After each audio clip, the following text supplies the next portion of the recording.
बड़ों और बुजुर्गों को चरण स्पर्श, साथियों को नमस्ते और बच्चों को ढेर सारा प्यार। आइए शुरू करते हैं एक और प्यारी कहानी। कहानी का शीर्षक चूहा चिंटू और सोने का बीज। एक घना जंगल था जहां अनेक जानवर शांतिपूर्वक रहते थे। उसी जंगल में एक छोटा सा चूहा रहता था, नाम था चिंटू। चिंटू बहुत चालाक था, परंतु उसमें एक कमी थी।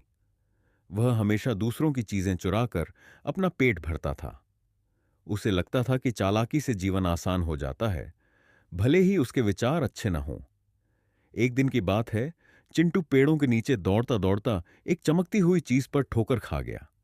उसने ध्यान से देखा तो वो एक सोने का बीज था। बीज के साथ एक छोटी सी चिट्ठी भी पड़ी थी।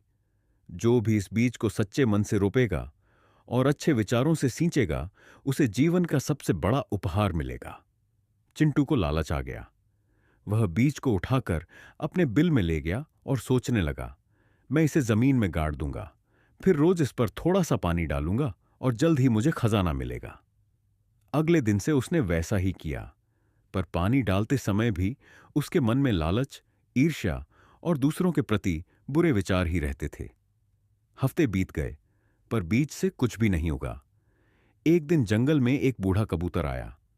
वह बहुत ज्ञानी था। उसने चिंटू को परेशान देखा और पूछा, क्या बात है बेटा, इतने दुखी क्यों हो?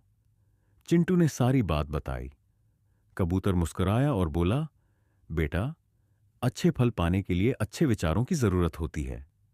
सोने का बीज सिर्फ उन दिलों में फलता है जहां सच्चाई, प्रेम और सेवा का भाव होता है। चिंटू को अपनी गलती का एहसास हुआ।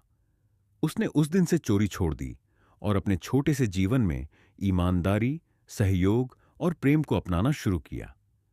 वह अब अपने दोस्तों की मदद करता, खाना मिल बांट कर खाता और किसी की चीजें नहीं चुराता। धीरे धीरे उसके जीवन में बदलाव आने लगे। उसके पुराने शत्रु अब उसके मित्र बन गए। उसका छोटा सा बिल अब हंसी खुशी से भरा रहता था। एक दिन वह उसी जगह गया जहां उसने बीज रोपा था, और हैरानी की बात, वहां एक सुनहरा पौधा उगाया था जिसकी पत्तियां चमचमाती थीं और हर पत्ती पर लिखा था, अच्छे विचार ही जीवन को सुंदर बनाते हैं। चिंटू की आंखों में आंसू आ गए। उसने आकाश की ओर देखा और कहा, अब मैं समझ गया हूं, असली खजाना सोने का नहीं बल्कि अच्छे विचारों का होता है। उस दिन से चिंटू जंगल में चिंटू गुरु कहलाया और सभी जानवर उससे जीवन के अच्छे विचार सीखने आते। सीख, हमारा जीवन हमारे विचारों का प्रतिबिंब होता है। जैसे बीज को पानी और धूप चाहिए, वैसे ही जीवन को अच्छे विचारों की जरूरत होती है। अच्छे विचार ही जीवन को सुंदर बनाते हैं। अगर आपको यह कहानी अच्छी लगी तो इस वीडियो को एक लाइक करें और ऐसी ही नैतिक मूल्यों वाली कहानियों के लिए चैनल को शेयर और सब्सक्राइब जरूर करें।